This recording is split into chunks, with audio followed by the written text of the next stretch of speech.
পবিত্র কাবা শরীফের ওপর একমাত্র বড় আক্রমণের ঘটনা ঘটেছিল ইসলাম পূর্ব যুগে, যাকে ইতিহাসে আমুল ফিল বা হাতির বছর বলা হয়।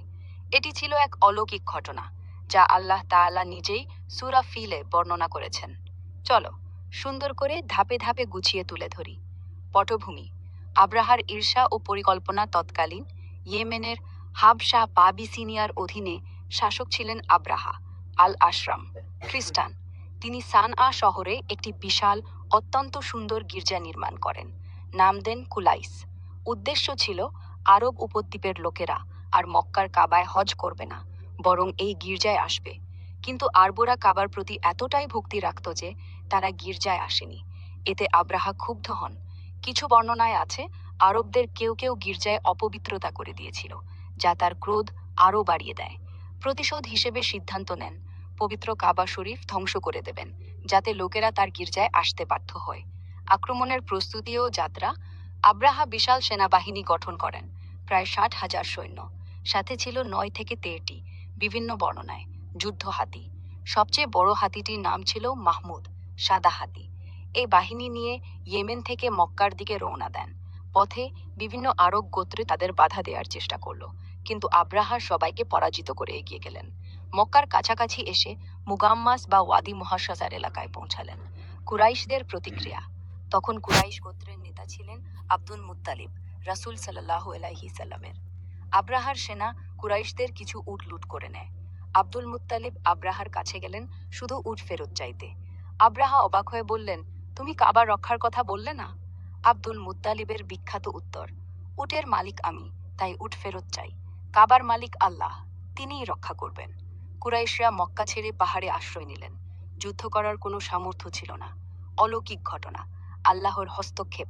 আব্রাহা কাবা ধ্বংস করতে এগোতে চাইলেন, কিন্তু আল্লাহর হুকুমের সবচেয়ে বড় হাতি মাহমুদ মাটিতে বসে পড়ল। যতই মারধর করা হলো, যতই উত্তর দিকে মুখ করা হলো, সে উঠল, কিন্তু কাবার দিকে মুখ করলেই আবার বসে পড়ল।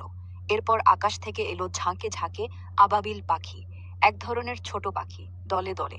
প্রত্যেক পাখির ঠোঁটে ও পায়ে ছিল সিজ্জিল, পোড়া মাটির ছোট ছোট পাথর কঙ্কর। পাখিরা বাহিনীর ওপর পাথর বর্ষণ করল।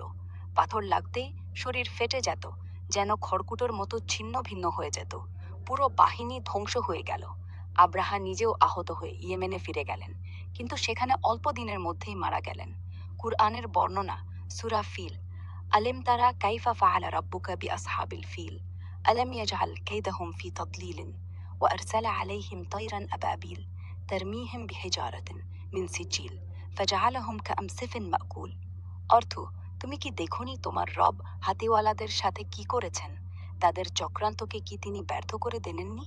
আর তাদের ওপর পাঠিয়েছেন দলে দলে পাখি, যারা তাদের ওপর নিক্ষেপ করছিল পোড়া মাটির পাথর। অতঃপর তাদেরকে করে দিলেন খড়কুটোর মতো, যা খেয়ে ফেলা হয়েছে। গুরুত্ব: এই ঘটনা ঘটেছিল 563 খ্রিস্টাব্দে, কিছু মতে 562। ঠিক সেই বছরেই হযরত মুহাম্মদ সাল্লাল্লাহু আলাইহি ওয়াসাল্লাম জন্মগ্রহণ করেন। আরবরা এই বছরকে আর কোনো নাম দিয়ে চিহ্নিত করেনি, শুধু হাতির বছর বলে ডেকেছে।